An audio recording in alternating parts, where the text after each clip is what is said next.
안녕하세요. 베스트셀러 제이슨입니다. 온라인 창업, 위탁 판매, 해외 구매 대행, 건기식. 최근 많은 분들이 온라인 창업과 부업을 하고 계시고 시작하고 계십니다. 온라인 창업은 무자본, 매우 작은 소자본이어서 실패의 부담이 매우 적다는 큰 장점이 있습니다. 하지만 온라인 창업의 단점, 태생적 문제에 대해서도 알아야 될 것 같아요. 이거 오늘 이야기해 보려고 하고요. 이걸 극복할 수 있는 방법에 대해 알아보겠습니다.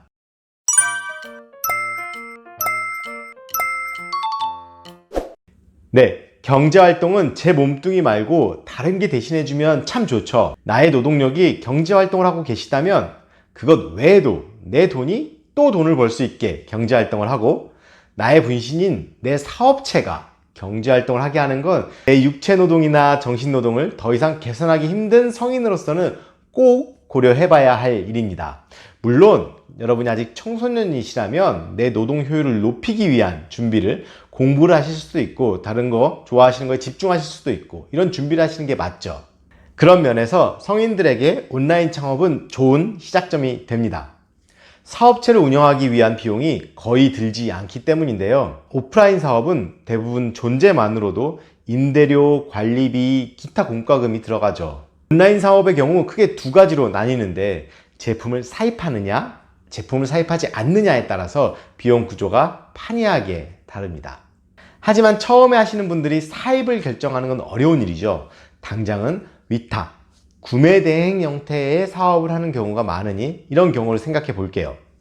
이런 경우 상품에 대한 재고 이슈가 없으니 비용이 거의 없죠. 그러면 어디서 승부가 결정되는가 하면, 첫 번째, 애초에 괜찮은 상품을 가져온 건지, 두 번째, 얼마나 많은 고객이 내 상품을 보게 될 건지, 세 번째, 내 상품을 본 고객이 구매까지 어떻게 전환될지, 이 세 가지에 따라 결정이 됩니다. 여전히 이 세 가지가 모두 쉽지는 않지만 이 세 가지 어떻게 하면 좋을지 조만간 영상에서 다시 한번 만들어 볼게요. 어쨌든 이 일은 엄청난 지식과 노하우보다는 해보면 해볼 수 있는 일들입니다. 심지어 전체적인 시장 관점에서도 아직 성장 중인 시장이죠. 오프라인 시장 대비해서 온라인 마켓은 매년 아직도 성장을 하고 있습니다. 고객은 쿠팡에서 사기도 하고, 네이버에서도 사고, 조그만 자사몰에서도 사고, 무신사에서도 사고, 인터파크에서도 삽니다. 여전히 파편화돼서 여러 군데서 사고 있죠. 그만큼 우리에게는 다양한 기회가 아직 있는 시장입니다. 반면에 우리가 들어가려는 이 온라인 시장은 태생적인 문제가 좀 있습니다. 이 문제를 알고 있어야 여러분들이 준비를 하실 수 있죠. 상품을 내가 가지고 있지 않습니다. 그리고 우리가 판매하는 상점이 거대 플랫폼에 입점되어 있는 상황이죠. 결국 판매처의 정책, 가격 변화 정책에 따라서 우리는 영향을 받을 수밖에 없고요. 오픈마켓 플랫폼들의 정책에 따라서 우린 또 영향을 받을 수밖에 없습니다. 예를 들어 판매처가 본인들 PB 상품 팔기 위해서 마케팅 정책 다르게 가져가면 그 영향은 그대로 우리에게 옵니다. 오픈마켓이 오늘부터 우리는 이렇게 영향을 바꿀 거야 라고 결정하면 우리는 또 그걸 따라가야 합니다. 우리는 이런 모든 상황을 예측할 수 없습니다. 대신 기민하게 대처할 수는 있겠죠. 우리는 이런 업체의 동향을 면밀히 관찰해야 하고요. 혹은 관찰하는 사람들 옆에 있어야 합니다. 만약 여러분들 해외 구매 대행을 하시거나 고민 중이시면 댓글에 저희 단톡방 적어놨습니다. 그런 분들 모여서 같이 고민하고 있으니까 오셔서 같이 고민하고 이야기 나누면 좋을 것 같습니다. 또 한편으로는 파트너사들의 본질을 이해하셔야 합니다. 우리가 물건을 사오는 곳, 물건을 판매하는 곳의 본질을 이해 못하시면 그들을 욕하기만 하는 건 아무 의미가 없어요. 예를 들어 볼게요. 우리가 물건을 팔아야 하는 곳은 네이버고, 우리가 건기식 상품을 사와야 하는 곳은 아이허브가 될 수 있죠. 이 친구들이 우리의 파트너인 거예요.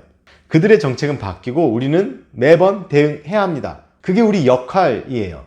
그들의 정책을 잘 이해하고 각각 대응해 가는 것부터가 시작인 거죠. 자, 이해를 위해 우리 생각해 볼게요. 우리는 어느 쪽으로나 아주 중요한 고객입니다. 온라인 셀러로서도, 중개를 하는 구매자로서도 우리는 모두 양쪽에 좋은 매출을 내어주고 있는 고객이에요. 쓸데없는 걸로 고민할 필요도 없지만 반면에 중요한 걸 놓치지 않는지도 봐야 합니다. 자, 스마트 스토어로 예를 한번 들어볼까요? 썸네일 이미지 1000 by 1000으로 해야 한다. 너무 많이 들어보셨죠?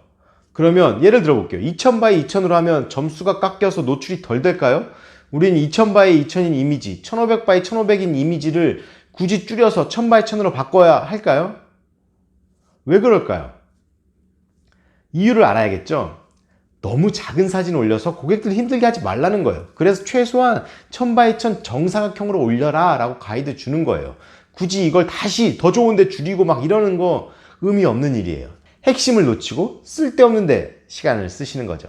반면에 스마트 스토어에 상품을 등록하는데 주요 속성 정보라고 있습니다. 속성 정보 입력하는 분들 많지 않아요. 자, 스마트 스토어에 상품 검색하면 이렇게 보이는 것도 전혀 다르게 나타납니다. 네이버에서는 그렇게 입력하라고 상세하게 카테고리 별별로 다르게 한 땀 한 땀 만들어 놨는데 넣는 거랑 넣지 않는 거랑 노출 빈도가 동일할까요? 검색회사가 검색 잘 되게 양질의 제품을 제공하라고 하는데 안 하는 게 맞는 걸까요? 이렇게 우리는 사업 파트너의 플랫폼의 본질을 파악해야 합니다. 아이허브의 예를 들어볼게요. 아이허브 코리아가 네이버 스마트 스토어에 입점했습니다. 직접 들어온 건 아니고 국내 업체 통해서 일부 제품에 한해서 들어온 거 저희가 확인하고 있습니다. 자, 아이허브 본사 입장에서 생각해 볼게요. 아이허브에게 한국은 엄청 중요한 시장입니다. 그런데 이 아이허브 코리아는 아이허브 본사가 직접 하는 사업체도 아니죠. 게다가 아마도 각 제조사와의 유통 계약이 다 다르게 체결되어 있을 거예요. 다 이쪽에 주기 힘들 거예요. 그런데 굳이 스마트 스토어 셀러를 다 죽이기 위해서 각 제조사와의 계약을 모두 업데이트하고 엄청 싼 물건을 제공하려고 노력하고 본사도 아닌 저기 아이허브 코리아의 조그만 그거를 잘 되게 해주려고 노력해 줄까요? 직영사도 아닌데요. 아이허브 본사에 영향이 있을 만큼? 물론 아이허브 PB 상품을 밀어줄 수는 있죠. PB 상품의 새로운 유통 채널로 가치를 조금 부여할 수는 있을 거예요. 하지만 어차피 구매대행 셀러들도 아이허브 입장에선 와이낫인데 1년에 몇 개씩 많이 사주는 구매대행 셀러들인 거예요. 굳이 맞거나 죽이는 일을 할 필요가 전혀 없어요. 문제를 일으키지 않아요. 실 예를 들어볼까요? 중국이라는 거대한 시장에 K뷰티가 어마어마하게 급증하던 몇 년 전 시장이 있었죠. 자, 우리나라의 아모레퍼시픽, LG생활건강이 중국에서 어마어마한 매출을 냅니다. 그 매출에 큰 공헌을 한 집단이 따이공이라 불리우는 중국 보따리 상이에요. 아모레 LG생건의 정식 수출보다 국내에서 보따리로 떼어가는 물량이 훨씬 컸고 그게 중국 시장의 성장에 큰 역할을 했습니다. 우리 역시 구매대행 셀러님들 역시 아이허브에게 나쁜 존재가 아닌 거예요.